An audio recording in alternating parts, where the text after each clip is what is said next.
Bapak-bapak, ibu-ibu, salam Pancasila. Bapak-bapak, ibu-ibu yang melihat video saya ini, tolong jangan lupa subscribe, like, dan di-share. Sifatnya gratis. Pada hari Selasa, tanggal 3 April tahun 2022 ini, saya akan mengomentari 2 satpam dihukum hakim 4,5 tahun dan 1,5 tahun karena mengamankan maling sampai mati di Teluk Bayur. 2 satpam di Pelabuhan Teluk Bayur pada waktu mengamankan tugasnya maling, terutama mengamankan maling sampai malingnya mati. Kemungkinan terjadi perlawanan ya, sehingga sampai dipukul akhirnya mati. Akibatnya hakim menjatuhkan hukuman kepada 2 orang satpam, yang satu dihukum 4,5 tahun dan satu lagi 1,5 tahun. Putusan hakim tersebut mendapat protes dari para satpam setempat, membuka baju dinasnya, dan keluarga terdakwa nangis-nangis. Melihat putusan hakim tidak benar, putusan hakim tersebut melanggar hukum, melanggar pasal 50 KUHP, karena dalam pasal 50 KUHP isinya aparat tidak boleh dipersalahkan dalam melaksanakan tugasnya. Hal ini sering terjadi kepada aparat kepolisian. Ada maling di pasar, sudah ditembak 3 kali ke atas, tetapi maling melarikan diri, lalu ditembak kakinya, ternyata kena kepalanya, lalu mati. Maka polisi yang menembak tidak boleh dihukum. Ini sudah ketentuan aturan asas hukum pidana ini.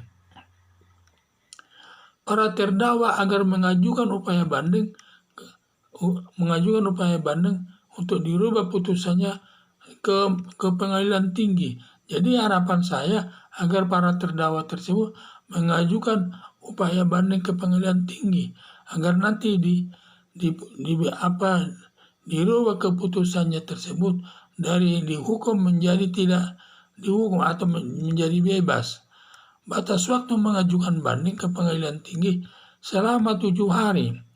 Melihat putusan hakim tersebut, ketiga hakim tersebut tidak menguasai asas hukum pidana, akibatnya melanggar hukum. Akibatnya dia hakim karena tidak menguasai asas hukum pidana, akibatnya dia menghukum orang yang tidak bisa dihukum. Tidak semua perkara pembunuhan harus dihukum, yaitu 1. Asas lewat batas waktu penuntutan diatur dalam pasal 78 KUHP. Ada 4 syarat melakukan kejahatan tidak dihukum. 1. Ancaman hukuman di bawah 3 bulan. Batas waktu penuntutan selama 1 tahun. Jadi B. Ancaman 3 tahun ke bawah. Batas waktu penuntutan 6 tahun. Lewat 6 tahun tidak bisa dituntut lagi. Ancaman 3 tahun ke atas. Batas waktu penuntutannya 12 tahun. Ancaman hukuman mati dan seumur hidup, batas waktu penuntutannya 18 tahun. Jadi satpam yang memukul orang tadi tersebut, ini kalau sudah, walaupun dia mati, kalau sudah lewat batas waktu penuntutannya tidak bisa dihukum lagi. Baru asas keadaan darurat atau non-air access. Umpamanya saat kapal tenggelam ada 1 pelampung digunakan 2 orang, padahal pelampungnya hanya sanggup mengapungkan 1 orang, sehingga daripada dua-duanya mati, dia membunuh yang 1 lagi, sehingga pelampungnya dapat mengapungkan yang 1 orang tersebut, sehingga yang melakukan pembunuhan tersebut tidak bisa dihukum. Jadi kedua, keadaan terpaksa juga. Seseorang penjahat mengancam dengan pisau membunuh seseorang, lalu karena punya bela diri, lalu dipukul penjahat kena bagian leher, lalu mati penjahatnya. Maka di sini si yang melakukan pembunuhan itu tidak bisa dihukum karena dia alasannya keadaan terpaksa untuk membela diri. Itu namanya asas membela diri, sehingga tidak bisa dihukum. Jadi hakim yang menjatuhkan hukuman tersebut agar diperiksa hakim pengawasan, tidak menguasai asas hukum pidana, dan sanksi administrasinya tidak diberikan menangani perkara apapun cukup ditugaskan menangani administrasi perkara.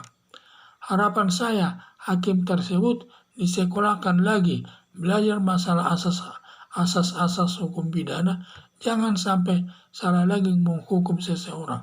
Karena hukum itu ada 3 tingkatan, yaitu tingkat asas, baru tingkat hukuman positif, jadi tingkat juga pelaksanaannya. Jadi pelaksanaan hukum positif tidak boleh bertentangan dengan yang lebih tinggi, hukum positif tersebut. Dan hukum positif yang mengatur pasal-pasal pelanggaran tersebut tidak boleh bertentangan dengan asas hukum pidana. Jadi yang tertinggi dari hukum tersebut adalah asas hukum pidana. Memang sulit kita mempelajari asas hukum pidana ini, karena pada waktu kuliah kita banyak mempelajarinya. Tetapi kalau sudah kita bekerja di lapangan hampir lupa, karena yang kita pegang adalah undang-undangnya sebagai hukum positifnya tersebut dan pelaksanaannya. Jadi di sini Pak, makanya para hakim yang sudah senior tersebut perlu belajar hukum lagi untuk mengingat kembali ilmu yang pernah dipelajarinya, terutama masalah asas-asas hukum pidana. Ini jenisnya banyak, tidak 4 saja, ada lebih 50 asas ini. Ini yang paling inti daripada hukum pidana, asas itu. Asas itu yang paling utama. Kalau di dalam hukum agama disebut dogma, kalau di militer namanya disebut doktrin. Inilah kalau dalam hukum pidana disebut asas. Jadi ini perlu dipelajari para hakim tersebut agar tidak salah menghukum orang lagi.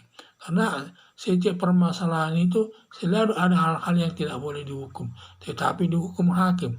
Sehingga harapan saya para hakim tersebut agar belajar hukum pidana lagi, terutama masalah asalnya.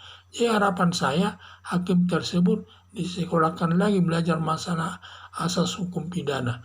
Jangan sampai salah lagi menghukum seseorang. Sekian dan terima kasih.